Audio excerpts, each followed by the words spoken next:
When Elvis was only 22, he bought his dream home, Graceland, which became his refuge from the outside world. He couldn't wait to get back to Graceland because behind the gates, this is where he felt comfortable. Behind the gates, he could just be who he was. Every year, over 600,000 fans, just like you and me, visit the famous mansion. However, what fans see today when they tour Graceland is a far cry from how it looked when Elvis bought it. In fact, when Elvis purchased the home, it was vacant. The owners had moved out and were letting a church use the first floor for religious services. More about the family that built and owned Graceland before Elvis later in this video. When the real estate agent first showed the home to Elvis in 1957, Elvis remarked that the place, quote, sure needs a lot of work done on it.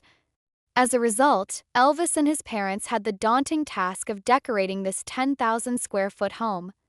This is how Graceland looked before Elvis bought it. You can see that the building behind Graceland where Elvis's father, Vernon, set up his office was already there.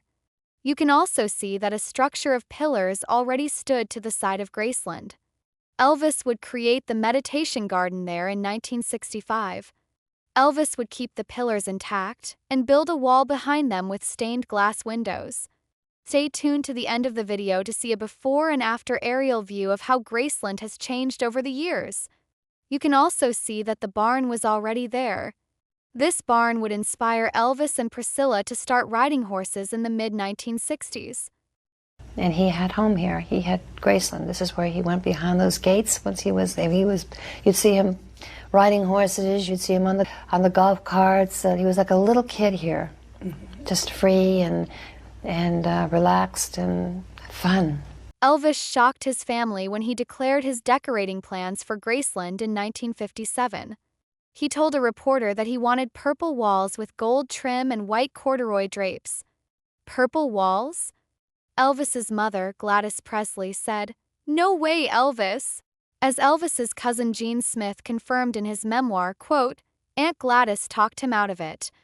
Gladys convinced Elvis to go with a lighter color of powder blue, as you can see in this photo taken in June 1958. At a later time, the walls would be painted white. Here you can see that the only remnant of the powder blue is behind the door to a closet by the stairs at Graceland. So if you visited Elvis in '57 and walked into Graceland, this is the color that would have greeted you in the living room and the dining room. It was this electric blue color with white drapes. Do you think Elvis should have left the walls blue?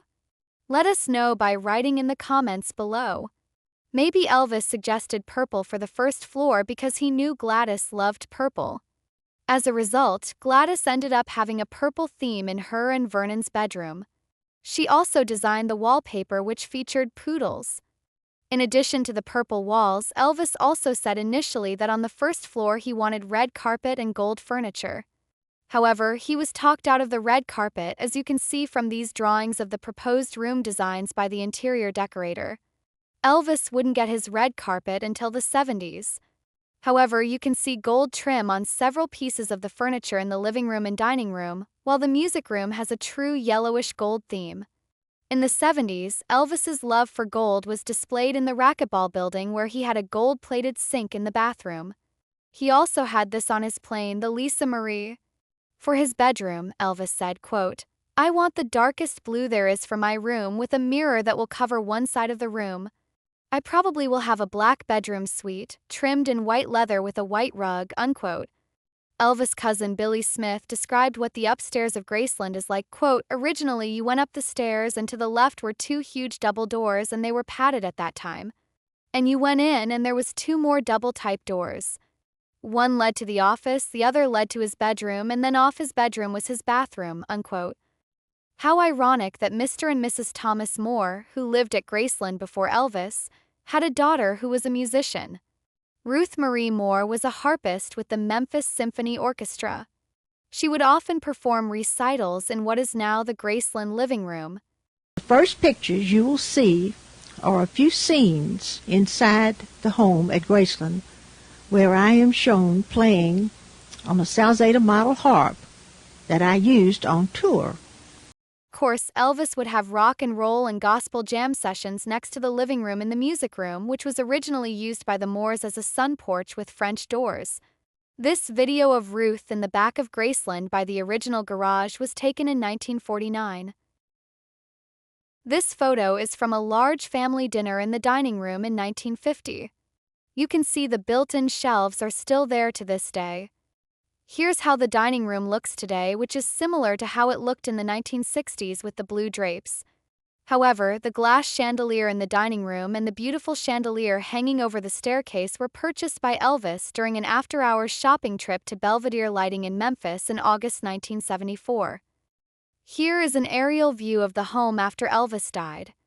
Over the years, Elvis added another 7,000 square feet to the home. You can see the pool that was added in 1957 on the lower tier of the patio, right near the future meditation garden. The upper tier of the patio was later enclosed as a recreation room for Elvis's slot car racing track in the 60s. It later became the trophy room. In the early 1960s, Elvis added a screened-in porch to the area behind the kitchen in the back of the house. It was then enclosed as a room a few years later and would be used as a family room or den at Graceland. The waterfall was installed in 1965 at the far end of the room. In 1974, Elvis redecorated the room with furniture that had a Polynesian feel, which reminded him of Hawaii, and as a result, the Jungle Room was born. Elvis converted his original garage into an apartment in the early 60s for his father, Vernon, and his second wife, Dee, and their 3 sons. As you can see, a long carport was built for Presley's cars. The meditation garden was added in 1965, and the grave sites of Elvis and his family members were added after Elvis's death in 1977. The 2-story racquetball building was built in 1975. Served as Elvis's own recreation facility with a racquetball court and an observation balcony overlooking the court.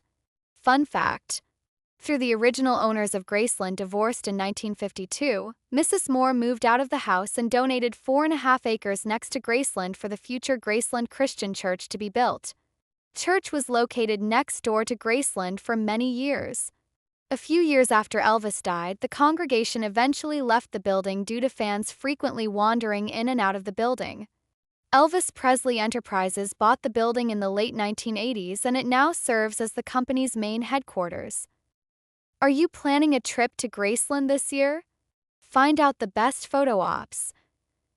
When you are allowed to walk up to the mansion, how many days you should spend there, where to park, and much more. Watch this video where I share my insider tips. And also find out more info in the description below.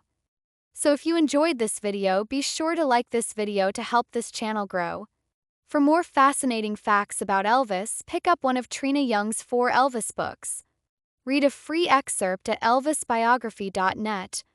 Please subscribe to this channel and ring the bell for notifications of future videos. And keep watching more Elvis videos here.